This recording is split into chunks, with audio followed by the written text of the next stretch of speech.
Hi friends, இன்னைக்கு காலையிலிருந்து நம்ம பாஜக தலைவர் அண்ணாமலை அவர்கள் கோவிலில் தரிசனம் செய்த இமேஜுகள் தற்போது இணையதளத்தில் வெளியாகி பட்டி தொட்டி எங்கும் வைரலாயிட்டு இருக்கு.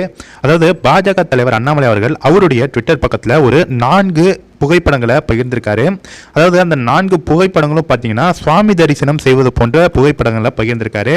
அது மட்டும் இல்லாமல் ட்விட்டரில் என்ன போஸ்ட் போட்டிருக்காரு அப்படின்னு பார்த்தீங்கன்னா, இன்றைய தினம் பாஜகவுடைய மாநில துணைத் தலைவர் திரு கரு நாகராஜன் மற்றும் சென்னை கிழக்கு மாவட்ட தலைவர் திரு ஜி குமார் ஆகியோருடன் பனையூரில் உள்ள மீனவ சமுதாய பெருமக்களால் கட்டப்பட்ட அம்மன் திருக்கோவிலுக்கு சென்று வழிபாடு செய்தோம். அதாவது மீனவர்களால் பனையூர் பகுதியில் கட்டப்பட்ட அம்மன் கோயிலுக்கு வழிபாடுக்கு சென்றிருக்காரு நம்ம பாஜக தலைவர்.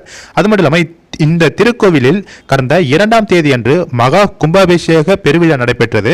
30 ஆண்டுகளுக்கு பிறகு நடைபெற்ற இந்த விழாவினால் மீனவ சமுதாய மக்கள் பெரும் மகிழ்ச்சியுடன் உள்ளனர். தமிழக மக்கள் அனைவரும் அம்மன் அருள் பெற வேண்டிக் கொண்டோம் அப்படின்னு பாஜக தலைவர் அண்ணாமலை அவர்கள் அந்த கோவிலுக்கு சென்று தரிசனம் செய்தத புகைப்படங்களோடு அவர் அந்த கருத்துக்களை பகிர்ந்திருக்காரு.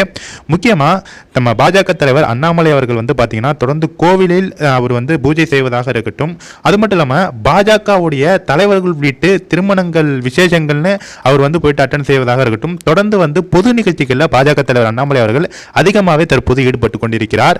முக்கியமாக பாஜகவுடைய நிர்வாகிகள் மற்றும் பாஜகவுடைய தலைவர்கள் வீட்டு விசேஷங்களில் நம்ம பாஜக தலைவர் அண்ணாமலை அவர்கள் முதலாளாக மணமக்களை ஆசீர்வதிப்பதாக இருக்கட்டும், இல்லை புதுமனை புகு விழாவாக இருக்கட்டும், இல்லை கோவில் விசேஷங்களாக இருக்கட்டும், தொடர்ந்து நம்ம பாஜக தலைவர் அண்ணாமலை அவர்கள் முதலாளாக வாழ்த்து விட்டு செல்கிறார். கண்டிப்பாக இதற்காகவே பாஜக தலைவர் அண்ணாமலை அவர்களை நம்ம பாராட்ட வேண்டும். ஏன்னா ஒரு கட்சி தலைவராக இருந்து கொண்டு கட்சியும் நிர்வகித்துக் கொண்டு எதிர்கட்சிகளை கதறவிட்டுக் கொண்டும் மற்றும் இந்த மாதிரி பொது நிகழ்ச்சிகளை கலந்து கொண்டும் இருப்பது கண்டிப்பா அண்ணாமலையார்களால் மட்டும்தான் முடியும்.